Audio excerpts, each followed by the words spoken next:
Bonsoir toutes et à tous, j'espère que vous allez bien. Si vous aimez votre pays ou président, abonnez-vous pour plus d'informations. Début fulgurant de l'opération et chute éclair du régime iranien. Ce qui se déroule et constitue une annihilation totale et sans précédent. Une série de frappes aériennes d'une violence extrême a complètement paralysé le régime iranien en un temps record, ouvrant la voie à une guerre dont l'issue semble déjà scellée. Les États-Unis ont décidé d'éliminer définitivement toute possibilité pour l'Iran de redevenir un jour un acteur géopolitique dominant au Moyen-Orient. Même Donald Trump, habitué aux opérations militaires audacieuses, s'est dit surpris par la vitesse à laquelle le régime s'est effondré. Les forces combinées américaines et israéliennes ont remporté ce que beaucoup qualifient déjà de victoire militaire la plus rapide de l'histoire contemporaine moderne. Il n'a fallu que 12 heures seulement, pour que l'Iran se retrouve au bord d'un effondrement total et irréversible. Les États-Unis et Israël ont simultanément lancé deux opérations majeures, coordonnées mais distinctes dans leurs priorités, avec pour objectif commun de renverser le régime dictatorial de la République islamique. D'un côté, l'opération américaine baptisée Fureur épique, de l'autre, l'opération israélienne nommée Lion rugissant. Ensemble, elles ont déployé une puissance aérienne et de frappe absolument colossale sur l'ensemble du territoire iranien en l'espace de quelques heures seulement.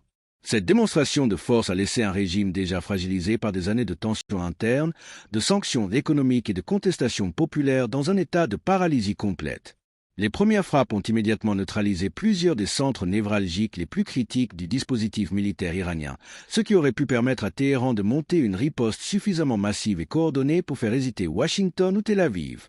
En détruisant ces nœuds stratégiques dès les premières minutes, les forces coalisées ont privé le régime de sa capacité à organiser une contre-attaque efficace.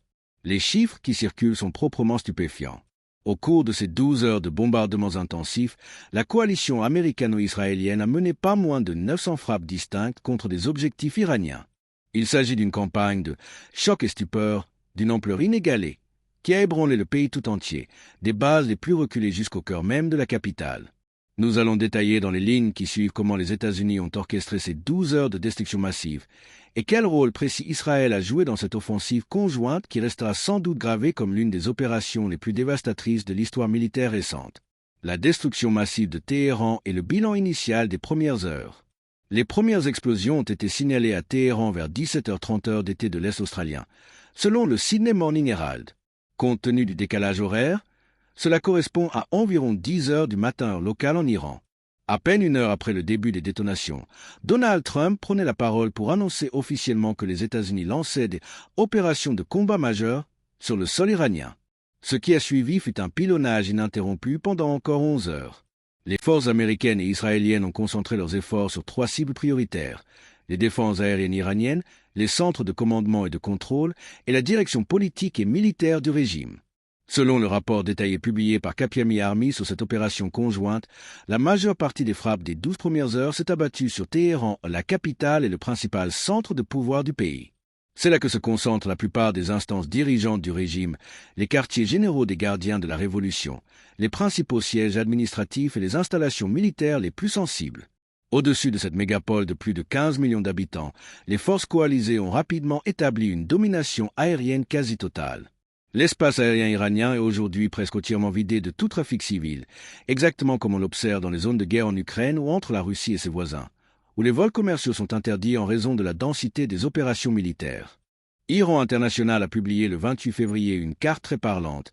Le trafic aérien civil contourne désormais complètement l'Iran, de même que l'Irak, le Koweït et la Syrie, ces pays étant considérés comme des zones à haut risque de représailles iraniennes ou servant de base de lancement pour les frappes américaines.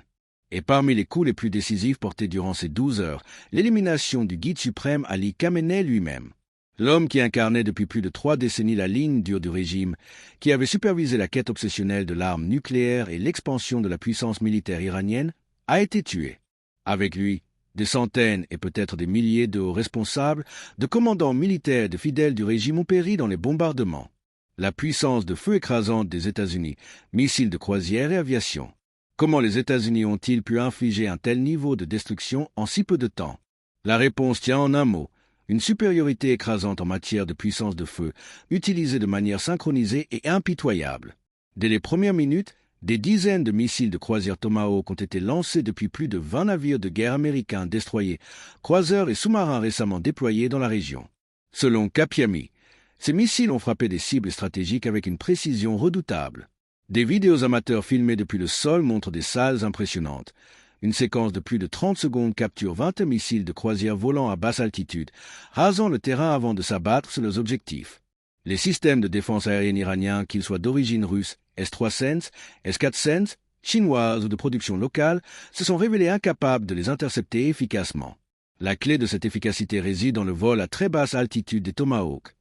Plus un missile reste près du sol, plus il est difficile pour les radars ennemis de le détecter à temps. Les États-Unis ont probablement puisé profondément dans leur stock limité de Tomahawk au cours de ces 12 heures. Mais comme le souligne Business Insider, la société RTX, fabricant du missile, est déjà en train d'accélérer sa production pour atteindre 1000 unités par an, anticipant précisément ce genre de scénario intensif. Une fois les défenses aériennes affaiblies par les Tomahawk, les avions de chasse américains ont pris le relais. Une grande partie de l'assaut initial a été menée par des F-35 Lightning II et des F-18 Super Hornet, décollés des porte-avions américains positionnés dans le golfe Persique. Ces appareils ont visé des plateformes de drones iraniens, des sites de lancement de missiles balistiques et d'autres infrastructures critiques.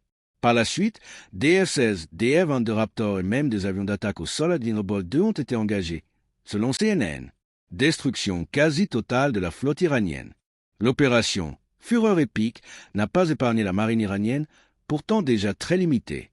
Donald Trump lui-même a déclaré « On m'a informé que nous avons coulé 9 navires de guerre iraniens, dont certains étaient grands et importants. Nous nous occupons du reste. Ils flotteront bientôt au fond de la mer. » Il a ajouté, non sans ironie, que le quartier général naval iranien avait également été détruit. Sinon, leur marine va très bien. Des images satellites analysées par Military Watch confirment déjà le naufrage d'au moins 3 navires, une frégate légère et 2 corvettes. 3 autres bâtiments, 2 patrouilleurs et un navire auxiliaire semblent également avoir été coulés. Pour rappel, selon Global Firepower, l'Iran ne disposait au départ que de ces frégates et 3 corvettes. Avec ces pertes, sa capacité à menacer le détroit d'Ormuz ou à projeter une quelconque puissance navale est devenue quasi nulle, même si le pays conserve encore une vingtaine de sous-marins, principalement des modèles côtiers. Missiles ATACMS, drones kamikazes et autres armes américaines. Au-delà des Tomahawks et de l'aviation embarquée, les États-Unis ont employé d'autres systèmes sophistiqués. Military Watch rapporte que des missiles ATACMS, Army Tactical Missile System, ont été tirés depuis des lanceurs IMAR. Ces missiles, d'une portée maximale d'environ 300 km, ont très probablement visé des radars iraniens, des sites de lancement de missiles balistiques et des systèmes de défense aérienne Bavar 373. Leur utilisation suggère que les États-Unis ont positionné des lanceurs relativement près des frontières iraniennes, peut-être depuis l'Irak ou la Turquie, bien que cela n'ait pas été officiellement confirmé.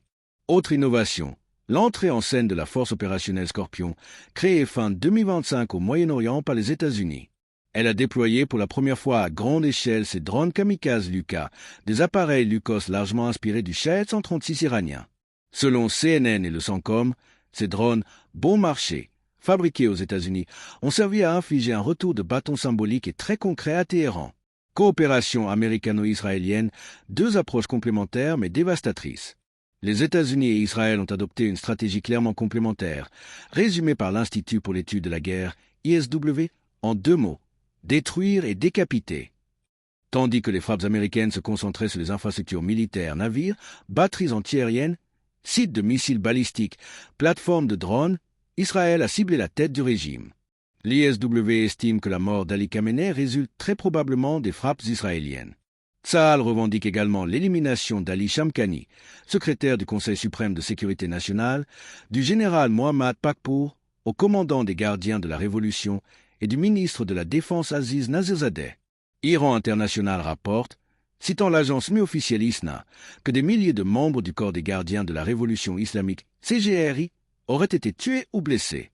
Al Jazeera évoque au moins 555 morts au total, chiffre du Croissant Rouge iranien, sans préciser s'il s'agit uniquement de civils ou s'il inclut les pertes militaires et dirigeantes.